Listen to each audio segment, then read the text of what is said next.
I spent 4.5 years in the military. I felt the call then. I had such a presence of God and I felt this wooing, but wasn't quite sure of how to balance all that out. My name is Dianna Henderson. I felt I needed to be more equipped to handle today's life experience. We have got to be in a place where we can be a marketplace representative for God, wherever that may be. My journey here at Northeastern Seminary has been a great significant part in my life that I will never forget because I carry it in my heart. Not only do I just carry it, living it out. I remember many times in the courses and just the reflection of the courses, taking them really provided and empowered me with tools I thought I had, but I didn't have. Because it gave me insight and footage on how to become more of a gracious Christian, walking out this journey with integrity and with humility,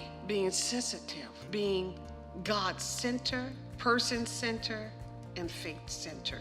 And I'm so thankful for the professors who are so in tune, even throughout the classes, and we can engage in conversations. To me, it's being in the marketplace where the real stuff happens. And so when I'm walking out this journey, sometimes I'm in a role as a social worker.